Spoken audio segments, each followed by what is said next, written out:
Que d'actes répréhensifs, que de charges délibérées, sur lesquelles l'homme au sifflet est resté muet.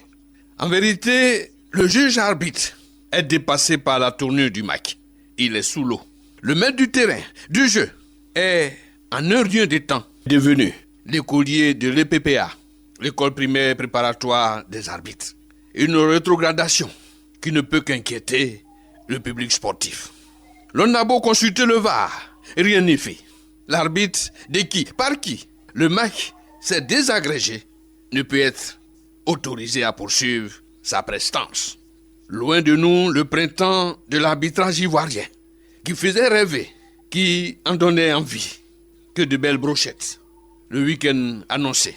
Ces arbitres qui ont su représenter le pays lors des grandes hôtes, hissant en leur manière le drapeau ivoirien dans l'espace continental et mondial. Qu'ont-ils légué aux générations d'après? L'on serait tenté de se le demander. Dalis Moloko, Bello Guianou, une chose Célestin, Grand Bernard, Koudoupol. Où aviez-vous laissé le sifflet? Il est introuvable. Bemba Doumbia, Senkozeli, Kwakundri. Point d'ombre de vous. Où êtes-vous passé? À qui aviez-vous transmis le témoin? Douenou Mandiez, seul doué de sa génération, n'a pu malheureusement trouver preneur du relais à lui céder par ses prédécesseurs. Les hommes en noir sont dans le noir. Au final, aucun arbitre n'est inscrit ce jour sur la shortlist confédérale. Dans un an, la CAN 2023. Imaginez-vous un seul instant qu'un tel événement accueilli par la Côte d'Ivoire, que l'on n'enregistre pas d'arbitre ivoirien. Ça serait la catastrophe. C'est comme si la CAN 2023 se déroule en Côte d'Ivoire sans la presse nationale ou sans les médecins du sport ivoirien. Inadmissible, inacceptable, donc intolérable, ce carton rouge est copé. Ici, par l'arbitrage ivoirien. C'est le crépuscule sur le corps arbitral, dont le corps retrouvé presque sans vie au large de la lagune Abi, au niveau d'Assini Mafia. Les secouristes et autres sapeurs-pompiers y ont accouru. On espère qu'il aura plus de peur que de mal, que leur intervention sauverait ce corps complètement irrité, qui respire à peine. Autant dire que nous avons besoin, sérieusement, d'un vrai lobbying. Nous interpellons ici la Ligue dite professionnelle. Lorsqu'on est la Côte d'Ivoire, grand pays par excellence du football, pour qui le gouvernement a consenti d'énormes sacrifices, lorsque nous avons des hommes à la tête de la fédération, tous ayant le vécu, nous ne pouvons accepter cet état de fait. Non, non. La CAN 2023, sans aucun arbitre ivoirien, cela ressemblerait à une CAN importée et imposée. Voilà la vérité. VDS, en son 1407e numéro, on est sur Radio Côte d'Ivoire, première sur l'info et le sport. Je suis le juge arbitre. Je siffle au nom de Rach Nguessan Kwasi. Vérité des sports. Plus de drapeaux levés en bout de ligne de terrain. Aucun coup de sifflet ne retentit au Félicia ou même au Mbempe Stadium Alassane Ouattara. Les matchs se déroulent sans les arbitres.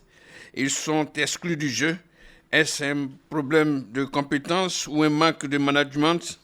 Est-ce le cas de corruption avérée du Ghana qui poursuit encore nos arbitres?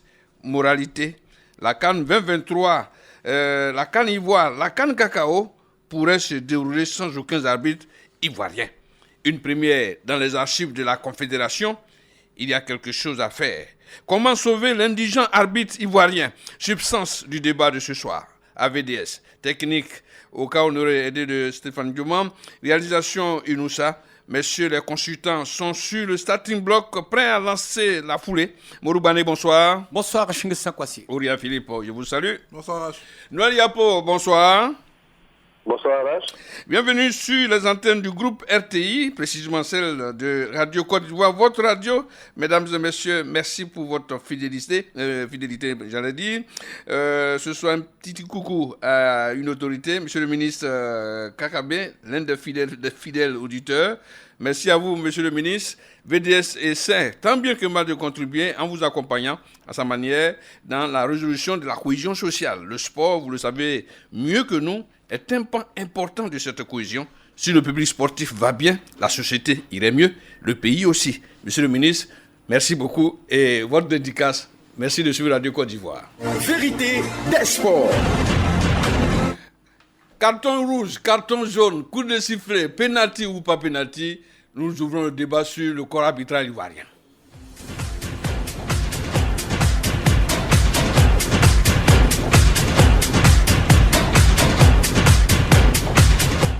Monsieur le consultant, quelle couleur de carton aimeriez-vous attribuer au corps arbitral ivoirien en ce temps très très sombre? À commencer par Gbané. Je dirais que c'est naturellement la couleur rouge, puisque ça fait pratiquement 2 CAN où les arbitres ivoiriens, compte tenu du fait que certains parmi eux se sont mal illustrés au Ghana tout près de nous, ils n'ont pas été invités à cette rencontre qui voit la jeunesse africaine tout entière se retrouver. Et donc, véritablement, cela nous a beaucoup choqués. Et notre vœu le plus ardent serait que la CAF puisse revenir sur cette décision et réintégrer ces hommes en noir. Bien sûr, maintenant, ils ne portent plus la couleur noire. Ils sont dans de très belles tenues autres que le noir, mais on a toujours l'habitude pour les dire les hommes en noir puissent intégrer le staff arbitral pour au moins être de ceux qui vont, dans ce pays, être aussi les arbitres du jeu. Oria, la couleur de votre carton serait? Pour cette question, pour l'instant, j'essaie de voir un peu clair dans la situation des arbitres ivoiriens. Donc, comme tout arbitre, je pense que le premier coup de sifflet, c'est un coup de sifflet de conciliation. Pour l'instant, je vais demander à ce qu'on baisse un peu la température. Je ne vais pas brandir de carton. Noël Yapo, avez-vous une couleur spécifique à adresser, à brandir aux arbitres ivoiriens? Non, pas véritablement, sauf que c'est, vu le contexte dans lequel les arbitres ivoiriens évoluent maintenant, le seul carton qui leur convient à ce moment-là, c'est le carton rouge. Comme ils savent bien en distribuer, quand ce n'est pas bon, c'est le carton rouge. Pour l'instant, ce n'est pas bon et donc c'est le carton rouge. Ouais. Alors, comment, en restant à Noël Yapo, comment expliquez-vous un peu cette descente aux enfers du corps arbitral ivoirien? On nous l'explique difficilement. Je pense, à mon sens, que déjà, pour moi, la première explication, c'est déjà dans l'entrée des arbitres dans le corps. De plus en plus, on regarde que, aujourd'hui, le corps arbitral est devenu comme les cheminots. C'est devenu une affaire de père en fils ou de père en fille. Et donc, finalement, je ne sais pas si c'est vraiment les méritants aux différents tests qui rentrent dans ce corps-là. Ça, c'est la première préoccupation que je pose. La deuxième chose, c'est que les arbitres, depuis qu'ils décident dans le choix du président de la fédération, sont pratiquement pris à partie par la politique de désignation de ce président-là. Et donc, ils oublient eux-mêmes les aspects qui sont importants pour eux, notamment la formation. Vous voyez que même quand les présidents arrivent et que les arbitres n'ont pas trop de formation, très peu d'arbitres en parlent. Or, on ne peut pas développer un corps sans formation. C'est un milieu très compétitif et donc on est en compétition avec les autres pays. Il y a la moralité, il y a l'aspect physique, mais il y a la formation technique, tactique, tout ça que les arbitres doivent avoir. Et donc à ce niveau-là, je crois que c'est au niveau des fédérations qui sont passées qu'il faut développer cet esprit. L'entrée dans le corps, comment cela se fait, parce que de plus en plus c'est devenu de père en fils et en fille. 2, il y a la formation qui manque énormément, qu'il faut développer sans rentrer dans les aspects électoraux. Ouais. Oria, comment expliquez-vous effectivement la même question, mais sous une autre forme, comment pourrait-on expliquer aujourd'hui cette baisse de régime du corps arbitral? Et pourtant hier, c'était l'élite quand même en Côte d'Ivoire. Je pense que c'est une situation qui avait déjà commencé. Si on se rappelle bien, on avait reçu, je ne vais pas dire des belligérants, mais des protagonistes sur les antennes de Radio Côte d'Ivoire, à savoir M. Danon Roland, qui était en compagnie d'un autre arbitre international, dont le nom va sûrement me revenir. et qui devaient faire valoir leur droit à la retraite au niveau du coup de sifflet. Ils avaient estimé que la Côte d'Ivoire ne bénéficiait pas d'un grand lobbying au niveau international de la part du responsable de la commission des arbitres, qui est l'un des meilleurs sifflets que le continent ait connu, qui était Monsieur Dr Donoumandiez, et on avait eu au téléphone ici qui avait expliqué qu'il trouvait quand même incongru cet argument de certains arbitres, d'autant plus qu'ils recevaient des consignes pour améliorer leur capacité lorsqu'ils avaient un sifflet où il leur était permis de défendre les couleurs nationales dans des rencontres internationales, et que bizarrement ils en faisaient qu'à leur tête. Et donc, arrivé un moment, lui-même, en tant que président de la commission, il avait un peu la tête baissée face à ses compères quand ils assistaient au coup de sifflet des arbitres ivoiriens. Bon, les arbitres ivoiriens estimaient qu'ils n'étaient pas aussi mauvais que les arbitres des autres pays. Je pense qu'on a eu des coups de sifflet beaucoup plus scandaleux que ceux qu'on a pu voir ici en Côte d'Ivoire, surtout lors de la dernière Coupe d'Afrique des Nations. Donc, l'un mis dans l'autre, je pense qu'il y avait de gros soucis, je ne vais pas dire de personne, mais de perspective, de vision, entre un monsieur qui a fait montre de toute sa capacité sur le plan international, M. Donoumandiez, et comme un bon proviseur qui voulait l'excellence, et les jeunes arbitres qui estimaient que leur niveau, s'il n'était pas excellent, pouvait leur permettre quand même de grandir au niveau international. Il y a une classification des arbitres. Lorsque la génération d'Arnaud Roland est partie à la retraite, derrière, dans l'autre milieu, ceux qui venaient d'intégrer, je dirais, l'autre division des arbitres n'étaient pas suffisamment mûrs pour prendre le relais. Je pense que cette année, en février, le CONOR avait donc remis les insignes à deux arbitres internationaux, deux nouveaux arbitres internationaux ivoiriens. Donc, moi, je pense que ça va être difficile pour la Confédération africaine de football de ne pas aligner au moins un ou deux. Voilà, c'est pourquoi j'ai dit en entame de mes propos, même si on ne les voit pas sur les compétitions internationales, je ne peux pas leur donner de carton pour l'instant. C'est sûr que s'ils doivent bénéficier même de renforcement de capacité spéciale, ou bien spéciaux, on dit renforcement. Donc, pour la CAN, il faut le faire. Voilà, ils auront ces renforcements de capacité-là pour officier. Ok, les arbitres, on le sait, sont réunis au sein d'une amicale. Fait celle-ci, juste pour attribuer le parrainage à un candidat généreux à la Fédération ivoirienne de football ou pour la défense des membres en activité. Danan Roran, bonsoir. Bonsoir, Rach. Vous êtes ce patron-là de cette amicale. Votre constat, aujourd'hui, on est tous amers, on est tous même inquiets de voir venir la CAN et on se dit, écoutez, il n'y aura pas d'arbitre ivoirien pour cette CAN. Notre CAN à nous, ça va être la catastrophe. Vous l'analysez comment, cette situation? Je pense que, déjà, je salue tous les auditeurs. Merci. Et je salue les consultants qui sont sur le plateau. Salut, Roland. Je pense que déjà... c'est vrai que le constat est fait. Il est clair qu'on n'a pas d'arbitre depuis un bon moment dans les compétitions majeures. Mais on n'est pas aussi, on n'est pas aussi alarmiste que tout le monde le pense. Hein. Parce que on sait analyser. Vous n'êtes pas alarmiste que moi, quoi. Allô? Vous n'êtes pas alarmiste que moi. Oui, on n'est pas alarmiste comme vous. Ben, on comprend bien votre constat. Surtout quand j'écoute Auria, je comprends bien qu'il fait une analyse un peu équilibriste, mais nous sommes en interne, on connaît un peu nos difficultés.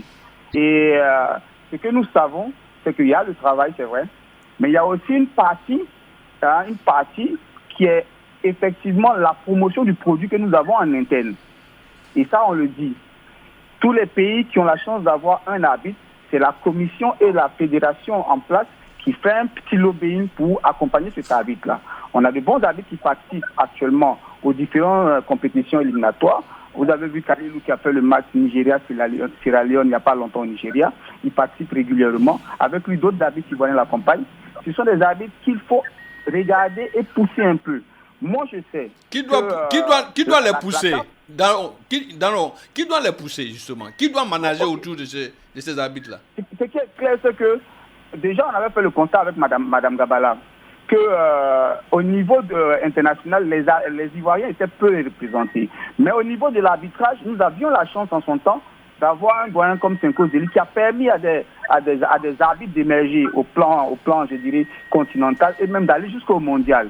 Et ça, c'est ce côté-là qui manque un peu encore actuellement. Ouais, on ne peut pas cacher que oui, c'est vrai que tout le monde n'a pas la même compréhension des choses. Et je suis d'accord avec Auria par rapport aux visions. il y a le travail, mais tout comme un chef d'entreprise, quand il fabrique des produits, il doit en faire la promotion. On ne peut pas fabriquer des produits et les garder en stock. Ouais. Espérer que les gens viennent les chercher dans ton stock, c'est pas possible. Il faut les promouvoir. Roland, est-ce que vous ne payez pas cash vos prises de position dans le choix des candidats à la fédération, vos fameux parrainages, est-ce que ça ne joue pas contre vous aujourd'hui? Non, je pense qu'il faut faire la part des choses. Non. Il y a les élections et puis il y a les arbitres en compétition. L'élection est derrière nous. En son temps, les arbitres, dans le grand ensemble, avaient souhaité avoir un changement. Je pense qu'on a eu un changement avec un nouveau président. On va travailler de sorte à ce que les arbitres qui sont en activité, qui représentent la Côte d'Ivoire, qui portent le drapeau ivoirien, puissent être représentés dans les compétitions. D'accord. Et quels sont les problèmes que nous avons pour que nous y arrivons? C'est cette analyse-là que nous devons porter au nouveau président, avec les autorités qui l'accompagneront, pour que notre CAN, on ne soit pas dépourvu d'arbitres ivoiriens. Honnêtement, vous n'avez pas encore touché du doigt ces problèmes en question. Quels sont justement ces problèmes? Au moins bref. Je le dis, je le redis. Auria l'a pas caché. Le fait est qu'il y a un problème de vision. Former des arbitres en interne et penser que des personnes vont venir les promouvoir à votre place, ça ne marche pas comme ça. Ce sont là vos difficultés, vos problèmes. Voilà. Le manque de promotion du corps. Des personnes qui sont capables de parler de ces produits-là, de ces arbitres-là, qui émergent et que les gens puissent contacter et les promouvoir. Avant de vous laisser partir, pensez-vous pas que le cas de corruption avérée du Ghana poursuit encore le corps arbitral ivoirien? Vous savez, je n'ai pas envie de créer une polémique autour de la corruption qui a eu lieu en son temps avec mes frères. Le truc, c'est que, tout comme il y a eu des arbitres qui ont été pris par des méfaits, mais il n'y a pas eu suffisamment d'accompagnement pour défendre ces gars-là. Donc j'ai envie de dire, quand on laisse cette affaire-là derrière, elle est déjà passée. Le fait est qu'on a de nouveaux challenges qui nous attendent. Qu'est-ce qu'on fait pour que les arbitres qui sont là et qui sont bons? Et puis mieux, la Côte d'Ivoire a un championnat qui est vulgarisé. C'est sur une chaîne cryptée. Tout le monde voit la prestation des arbitres. Ce n'est pas le cas pour certaines compétitions, pour certains arbitres. Mais néanmoins, malgré tout ça, on n'arrive pas à nous mettre au niveau international ou là où il faut. Donc il y a un véritable problème. Je pense qu'il faut qu'on prenne notre bâton de pèlerin pour aller voir les autorités au niveau de la CAF et pour qu'ils nous disent effectivement qu'est-ce qu'il nous faut pour qu'on arrive à ce niveau. Ok, je comprends bien. Au final, il y a un problème de coaching, de management autour du corps arbitral ivoirien. C'est véritablement le vrai problème, ça. Merci, Danon Roland, merci pour cette contribution. Monsieur le consultant, après ce triste constat, que diriez-vous? Noël Yapo d'abord?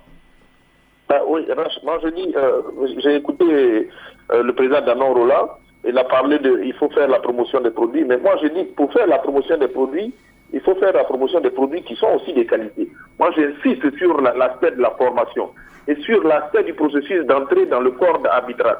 Parce que très souvent, vous avez des très bons arbitres, mais j'ai l'impression que dans ce corps-là, quand vous n'avez pas un parrain, vous n'êtes pas chapeauté, vous ne grandissez pas vite.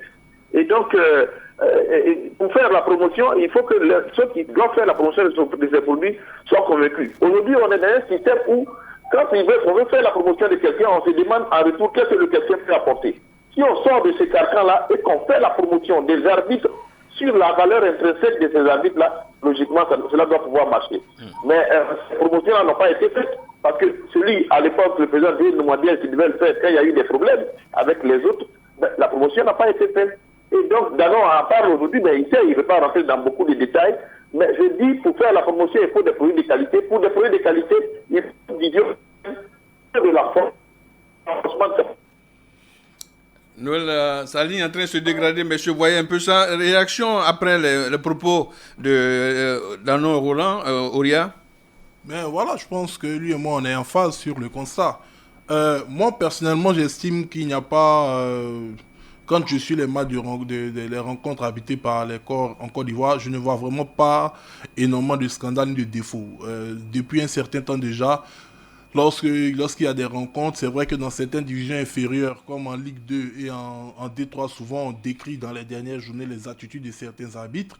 Mais en Ligue 1, ce championnat qui est télévisé, rares sont les fois où un arbitre était indexé sur une faute vraiment lourde ou grave qu'il aurait pu commettre dans son jugement sur le terrain. Juste dire que ça prouve que... non, sur l'inquiétude, c'est que sur le Titi international, il n'y a personne. Mais c'est ce qu'il a dit. Ouais, c'est le mécanisme de placement des arbitres internationaux ivoiriens qu'il faut revoir. Et ce mécanisme de placement passe par un lobbying. Il a bien dit, le lobbying part d'abord du responsable de la commission, de la fédération, pour permettre aux arbitres ivoiriens d'avoir... Et tout ce système-là pénalise tout un pays. Il faut noter aussi que depuis, je dirais, les 2 dernières années, voire les 3 dernières années, le football ivoirien était englué d'une crise et c'était mentionné ici où la commission des arbitres était divisée en divers présidents. Il y avait 3 têtes qui se battaient pour 3 clans différents. Monsieur Aboubakar Sharaf, proche de M. Idriss Diallo, M. Koulibaly, proche de M. Soï Diabaté. Le parrainage, il y a même tout cela. Voilà, proche de M. Dédrobois. Donc, il y avait déjà ce problème en interne, les problèmes de parrainage, les problèmes électoralistes. Ensuite, il y a eu l'arrivée du comité de normalisation qui, lui, était plutôt focus sur la gestion courante qui consistait à organiser les compétitions locales et essayer d'apporter des solutions aux problèmes de certains membres actifs comme l'Africain et autres. Et ensuite, maintenant, il y a un nouveau comité exécutif qui est élu, qui a récupéré quand même... Ouais, donc, le vrai problème, c'est parti de cette crise. On complète une seule braise à votre pipe. Bané, il parle de crise, il n'a pas tort, mais la crise est partie aussi de cette émergence d'un groupe appelé GX, où on retrouvait Sharaf, qui était un ancien arbitre, qui devait être dans l'encadrement, qui était d'un côté. Est-ce que la crise au sein de ce football ivoirien, avec l'avènement du GX qui voulait à tout prix botter hors course l'équipe dirigeante de Feu Sidi Diallo, est-ce que tout cela n'a pas contribué à ternir l'image d'un management réel autour du corps arbitral ivoirien? Oui, il faut le dire, même la crise politique en Côte d'Ivoire, un grand homme, un grand juriste a eu à dire que nous avons tous été possédés par le diable. Et ceci pour te dire que la crise du football de 2020, de mars 2020, jusqu'à son dénouement avec l'élection de M. Idriss Yassine Diallo, toutes les différentes catégories, que ce soit les clubs, que ce soit les médecins, que ce soit les arbitres, tout le monde était impliqué, tout le monde était focus et tout le monde avait perdu le nord. Et partant, c'est le vrai problème. Chacun de ces groupements, chacun était éclaboussé d'une manière ou d'une autre. Maintenant que la crise est passée, il va falloir pouvoir se relever. On ne peut pas faire la promotion d'un corps, le corps arbitral, qui est censé être neutre, mais qui a pris position dans cette crise-là et qui a marqué totalement, disons, les esprits, aussi bien en interne qu'à l'externe. Vous ne pouvez pas aller faire la promotion de ces arbitres-là. Maintenant que la crise est finie, en tenant compte de la prestation de ces différents acteurs sur le terrain, ces hommes intègres, je pense, on pourra, dans une certaine mesure, aller peut-être parler de ces arbitres, parler de leur qualité pour que la CAF et la FIFA ne puissent pas les oublier lors des grandes compétitions. N'oublions pas que la crise du football ivoirien, bien avant cette crise, en juillet 2018 déjà, il y avait 4 arbitres ivoiriens et 10 autres arbitres, principalement aussi des Gambiens, qui avaient été suspendus par la FIFA. Et non des moindres. Et donc tout cela a laissé des séquelles dans les choix que la FIFA ou bien la CAF opérait en matière d'arbitre sur le continent africain. Et la Côte d'Ivoire a payé cher. On va continuer de payer. Il faut des gens comme Douanou Diaz qui, je pense, à l'international, va ressortir son carnet relationnel pour pouvoir positionner des arbitres à même de pouvoir représenter dignement la Côte d'Ivoire. Noël Yapo, le vrai problème est là, c'est parti de cette crise interne à l'interne au sein de ce football ivoirien et ça a éclaboussé tout le monde, dont le corps arbitral. Ben oui, là, cela ne pouvait pas être autrement puisque c'était la crise du football ivoirien et les acteurs sont des éléments importants de ce football ivoirien et donc naturellement la crise les a touchés. Mais la crise les a touchés à leur détriment eux-mêmes parce que très souvent je fais le constat qu'ils mènent ce combat-là, ils rentrent dans cette crise, ils mènent ce combat, mais après quand les crises finissent, les arbitres n'en tirent pratiquement pas profit. Moi je dis, aujourd'hui, comme Bané vient de le dire, la crise est terminée, il faut regarder la nouvelle équipe qui est là, le nouveau bureau exécutif de la fédération qui est là, qu'est-ce qu'il propose exactement pour le corps arbitral, pour le développement de ce corps arbitral. Aujourd'hui, ce comité exécutif a été élu pour développer le football, Mais il faut regarder dans la part développement du football, qu'est-ce qui revient à la partie arbitre. Parce qu'il faut former les arbitres depuis la base jusqu'au sommet. On ne devient pas arbitre de Ligue 1 comme ça. Mais s'il n'y a même pas de compétition à la base, tous ces jeunes arbitres apprennent à siffler où. Donc c'est tout un ensemble. La crise a effectivement écorché les arbitres et j'espère qu'ils en tireront les leçons et qu'ils vont pouvoir, pour une fois, s'unir pour défendre les intérêts qui sont les leurs. Parce qu'aujourd'hui, c'est eux qui payent le lourd tribut. De voir que des très bons arbitres n'arrivent même plus à participer aux compétitions africaines, c'est difficile de voir tout ceci. Je rappelle qu'il y a une seule dame qui a été cooptée pour le CHAN, un garçon dont quelqu'un avait dit son nom tout à l'heure, qui a officié un ou deux matchs au plan international. C'est vraiment peu. Aujourd'hui, la graduation est telle que si vous n'avez pas fait une CAN des U17, U23, le CHAN, vous ne pouvez pas atteindre la compétition majeure qui est la CAN. Donc il faut faire quelque chose. Imaginez, comme on l'a dit, une CAN sans nos arbitres. Mais on essaie de défendre, crise ou pas crise, les arbitres eux-mêmes ont laissé planer beaucoup de soupçons sur leur situation. On parlait du cas du Ghana. Il y a aussi qu'ils sont souvent les week-ends à la réception des mobile money. Alors, aujourd'hui, Auria, est-ce que ces arbitres, quel que soit, c'est vrai qu'ils sont bons à les voir évoluer, mais est-ce qu'il n'y a pas de soupçons tel président a fait tel pour qu'il puisse être arrangé? Est-ce que cela n'a pas tué un peu ce corps? Au Ghana, juste à côté ici, je pense qu'ils ont des arbitres internationaux. Mais je pense que dernièrement, il y a eu près d'une dizaine d'arbitres qui ont été épinglés et donc chassés du corps arbitral. Mais ça n'empêche pas le Ghana de placer les arbitres sur le plan continental. On a vu à la Coupe d'Afrique des Nations, même lors des dernières phases éliminatoires de la Coupe du Monde, l'Algérie a accusé un grand sifflet du continent de corruption en la personne, notre ami... Je crois que c'est Papa Gassama. Pas Gassama. Toujours dans les mauvais coups. Voilà, mais bizarrement, on a l'impression que c'est un homme de mission. Quand il y a des rencontres où on a besoin d'un arbitrage bizarre, c'est toujours lui qui intervient.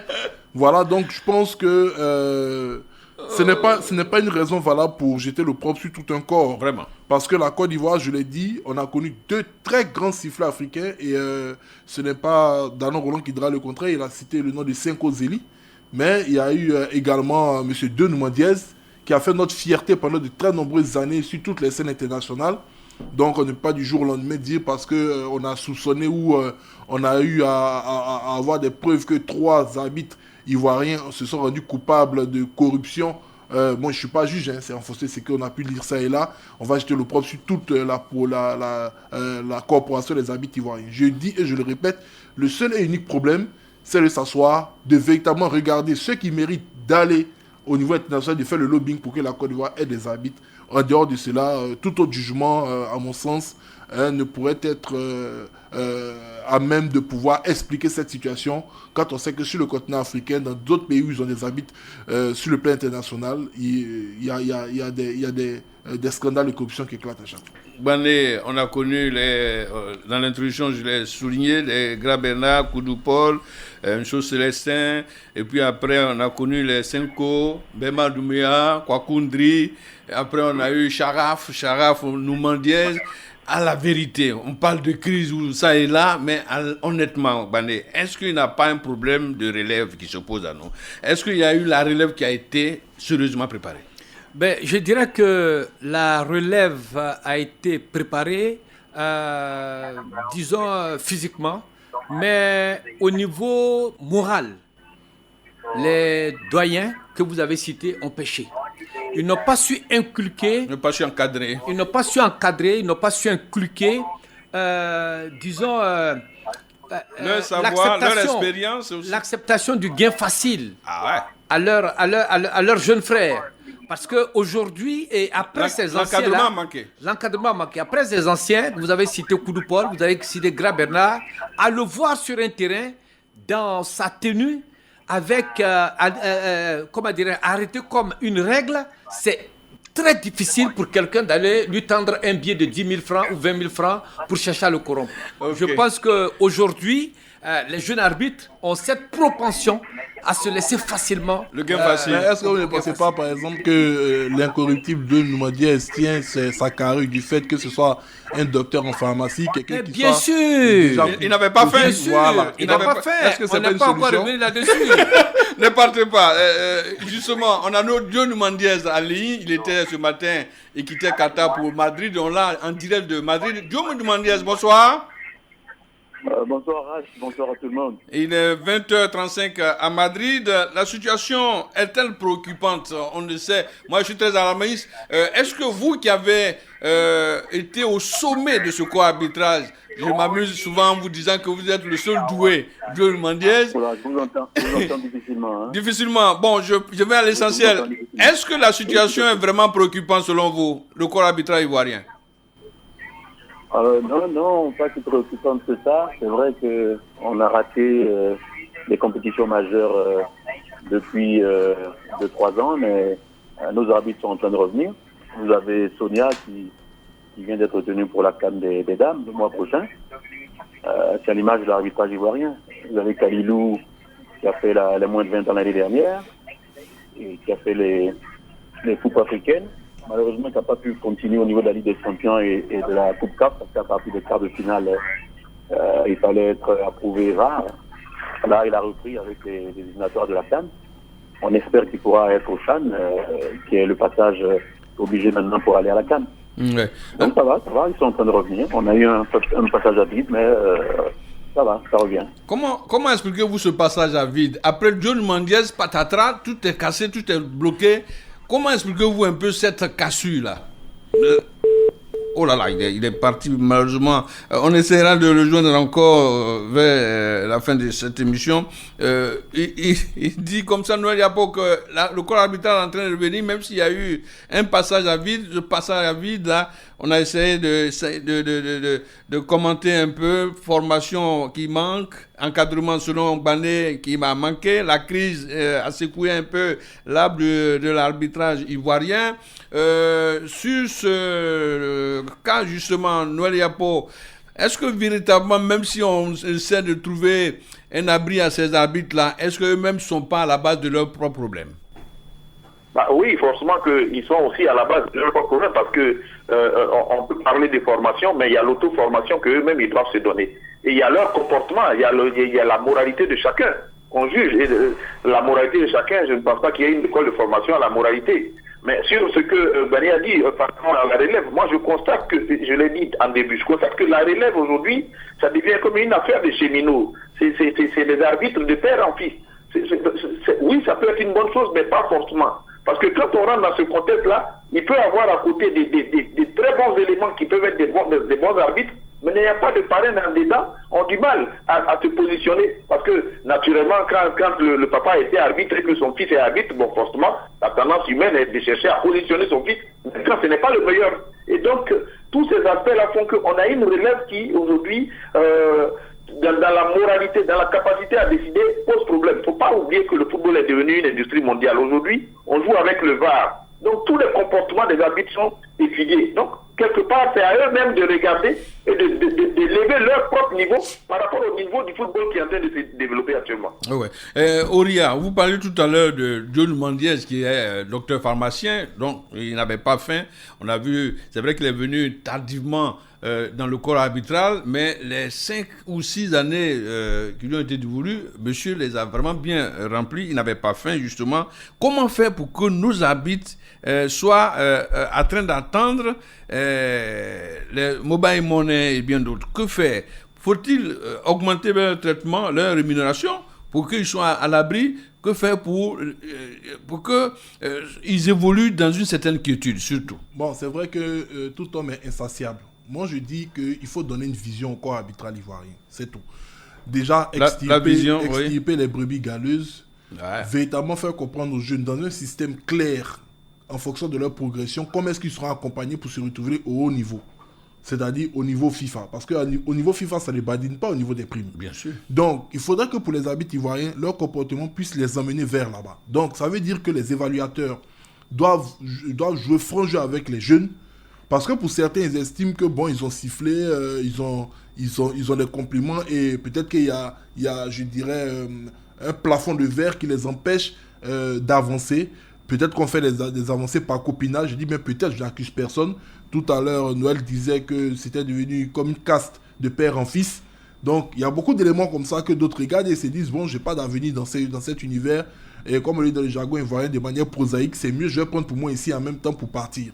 Alors que si ils ont une véritable vision, on vous dit, monsieur, voici votre progression. Normalement, vous êtes évalué comme ça, chaque 4, chaque 5 ans. Si vous avez commencé, je dirais peut-être au niveau des divisions inférieures à 21, 22 ans, jusqu'à ce que vous ayez peut-être 30 ans, vous serez arbitre international. À 31, 32 ans, vous pouvez même aller habiter une Coupe du Monde. Quand on sait qu'à l'époque déjà de M. Denis Mondiez, quand un arbitre est sélectionné pour la Coupe du Monde, il perçoit 25 millions de francs CFA. Imaginez ce instant, M. Rach, j'ai cette vision.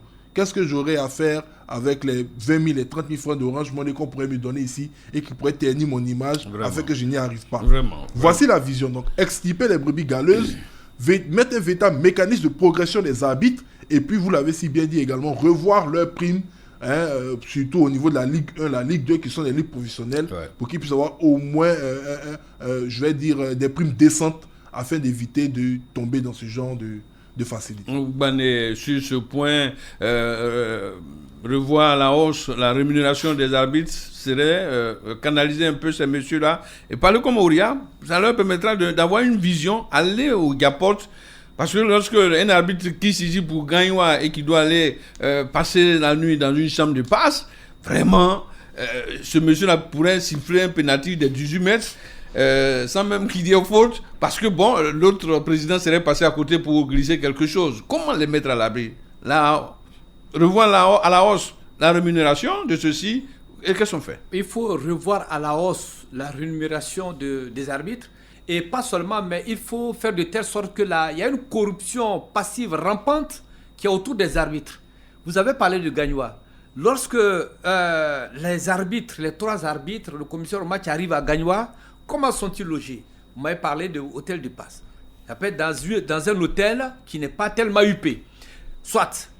Mais lorsqu'ils arrivent, automatiquement, si c'est Gagnoua qui reçoit, c'est un exemple que je prends, les hommes du fromager mettent des pisteurs, à même de voir dans quel car ou bien dans quel véhicule l'arbitre est arrivé. Et on s'en va le loger dans un hôtel que lui-même il n'a pas cherché. Et on le loge. Qui l'a logé? Motus et Bouskouj.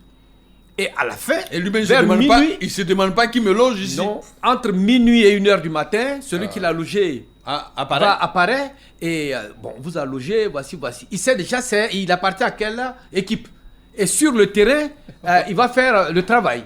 Et quand il fait le sale boulot sur le sale boulot sur le terrain, automatiquement, il est rémunéré en fonction. Donc, il faut éviter. C'est pourquoi la fédération actuelle doit peut-être signer des contrats avec des hôtels où les différents arbitres seront logés dès qu'ils arrivent dans ces villes pour officier des matchs, pour éviter toutes les tentations.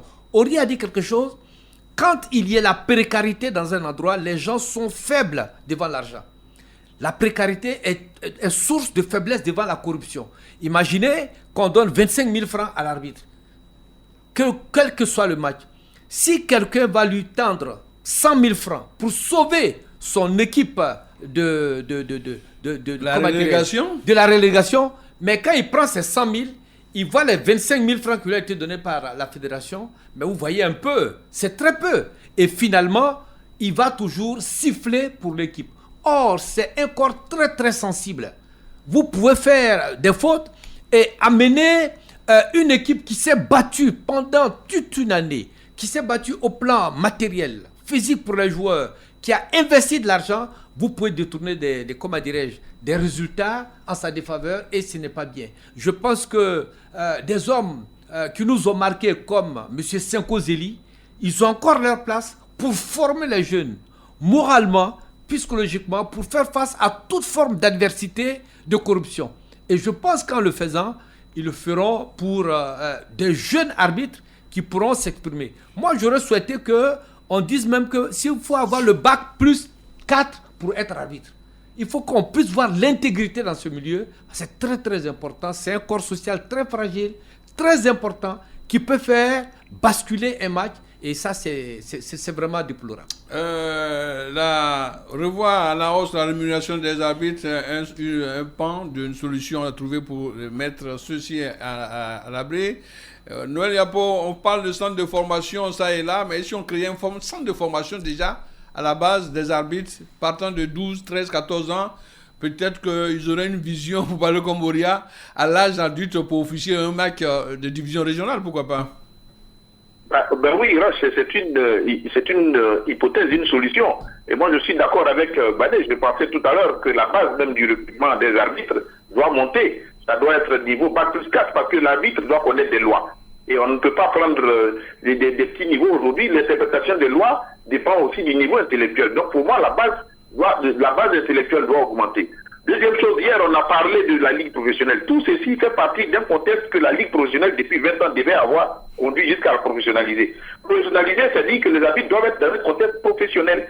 Parce que vous avez des arbitres qui sifflent en Ligue 1, Ligue 2, Ligue professionnelle, mais ces arbitres sont carrément à chaque moment à l'abri du besoin. Ils ne peuvent pas être dans un dispositif professionnel et à l'abri du besoin.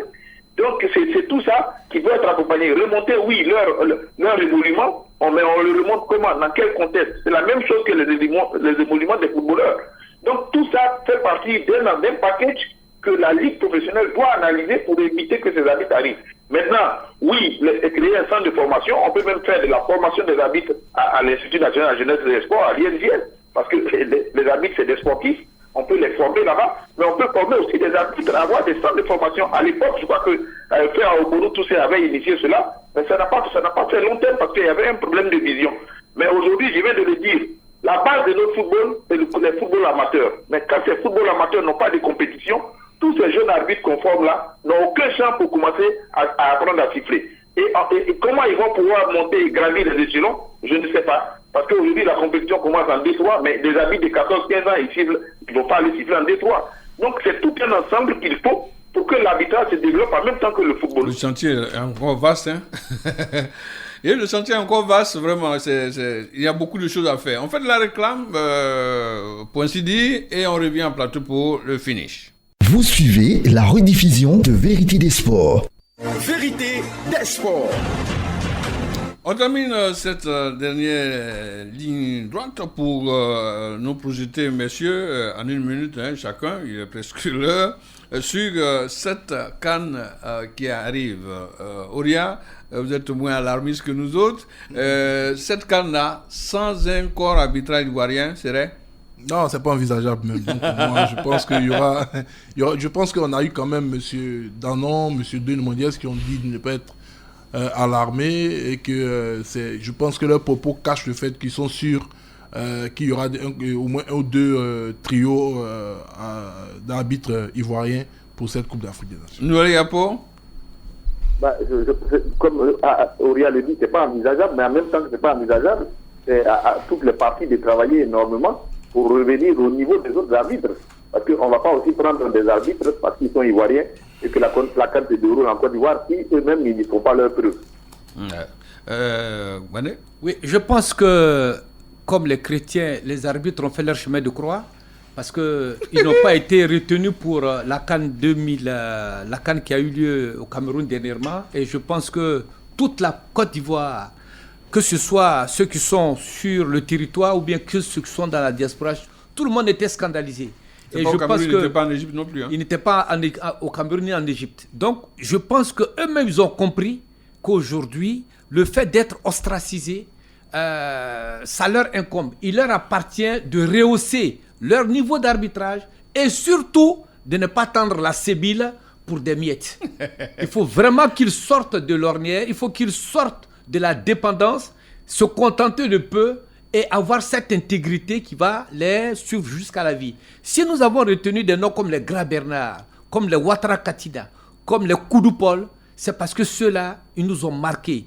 Ils n'ont pas marqué parce qu'ils étaient des arbitres, disons, qui sifflaient bien, qui avaient de l'autorité, mais ils étaient intègres. Ouais. Et ce mot, il faut que nos jeunes arbitres puissent implémenter ça dans leur comportement de tous les jours. Il reste 3 minutes pour boucler, messieurs. On termine avec ce qui pourrait être l'événement en début de semaine prochaine. C'est cette finale au niveau de la Ligue 2, une finale rouge, les Bleus rouges face aux Verts rouges, Stade d'Abidjan Africa Sport.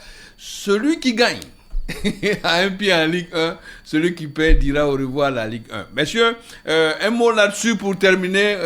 Je sais que Oria a la poitrine qui bouge parce que il a en face de lui un Stanis Bané également. L'arbitre du match, c'est peut-être Noël Yapo. Alors, Oria, comment voyez-vous ce match du lundi, ce face-à-face de tout un destin, Stade d'Abidjan, Africa Sport? Mais je vois déjà la première victoire de l'Africa, une victoire qui va venir des tribunes, parce que c'est sûr que les membres associés vont prendre d'assaut les gradins. Ensuite, je pense que l'Africa est dans une excellente dynamique depuis l'arrivée de Tozi, 4 victoires, 7 buts marqués, 0 buts encaissés. Le Stade d'Abidjan, pour l'instant, à mon sens, c'est l'équipe, je ne vais pas dire la plus constante, mais qui m'a fait la plus forte impression en Ligue 2, dans le jeu, qui avait battu l'Africa, mais à une époque où l'Africa était un peu dans le ventre mou avec Guamena Alain. Donc, je pense que ça va être une rencontre à l'orgueil. Oh ouais. Ça va être une rencontre épique. Et qu'on le veuille ou non, l'Africa va prendre le dessus sur le stade. Vous laissez déborder Oria comme ça et faire le centre marqué? Non, je laisse Oria parler. Je le laisse parler parce qu'au stade, c'est la constance. On n'a pas eu besoin d'aller chercher des entraîneurs François Levoir. On a aussi un François Levoir. Mais quand même, monsieur Bané, je fais une révélation. S'il te plaît. Je vous mets au défi de chercher dans le CV de tous les arbitres expatriés en Côte d'Ivoire, y compris les arbitres ou bien les entraîneurs? Les entraîneurs, excusez-moi, expatriés en Côte d'Ivoire, en Ligue 1, Ligue 2. Peut-être même aller fouiller même un tout petit peu dans l'encadrement technique des éléphants de Côte d'Ivoire, qui a un CV bien plus fourni que M. Tozi. Je veux te dire... M. Tozi était très grand entraîneur qui s'engage dans un grand projet à l'Africa. Je veux te dire simplement, jeune frère, le stade, c'est la constance. Depuis le début, on a le même entraîneur. Ouais, les mêmes joueurs. On n'a pas libéré 12 joueurs pour les remplacer par des mauviettes. Ça fait de nombreuses années que vous êtes en Ligue 2. Attends, je t'explique. On a gardé nos joueurs, on a gardé notre entraîneur. Nous, c'est la sérénité. D'accord. On n'a pas eu besoin d'aller chercher au-delà des mers quelqu'un qui fait près de 90 kilos pour l'amener ici pour faire quoi que ce soit. D'accord. Et chaque fois que le Stade joue contre l'Africa, je pense que c'est une défaite pour l'Africa. Ok, donc pour vous, le Stade va gagner. Ça dit, ce sera une porte ouverte quand je dis que le Stade va gagner. D'accord. L'arbitre de ce match, ce gros duel est Noël Yapo. Votre mot là-dessus, 1 minute rapidement. Vous suivez la rediffusion de Vérité des Sports. Ben oui, en tant qu'arbitre, on va être neutre, on va dire que c'est du 50-50, mais ce que je regarde, c'est que l'Africa arrive véritablement en puissance. Le Stade est vraiment dans la constance. Et donc, ça va être un match de la montée en puissance de l'Africa contre la constance de l'Africa, du Stade. On va dire vraiment, c'est la finale avant la lettre. Donc, ça va être du 50-50. Regardons, poursuivre, mais ça va être un très beau champion qui va arriver certainement en Ligue 1, qui va perdurer. Aujourd'hui, l'Africa a corrigé beaucoup de choses que nous avons eu à critiquer. Et donc, le Stade est dans sa constance. Regardons. 50-50, moi je dirais. 50-50, merci. C'est un important plateau, dispositif à prendre au niveau du département des sports, ouverture de nos antennes 15h jusqu'à 19h. C'est ça. Véritablement sur ce match, il y aura donc un VDS élargi et puis jusqu'au match avec Serge Dakouri. Après quoi, on reviendra pour décortiquer. On a dit que la Ligue 1 était vraiment... La Ligue 2 était... Il y avait des matchs de feu entre cette finale-là de la Ligue 2, Stade d'Abidjan, Africa Sport. L'autre information détail, ils sont nombreux à l'attendre, c'est que la SEC est officiellement sacré champion de Côte d'Ivoire. Ce match vient de prendre fin cet après-midi même. La SEC a battu le Racing sur le score de 2-1, coupant toutes les racines à cette équipe-là. La SEC, bravo, bravo, bravo. Dédicace pour tous les mimosas.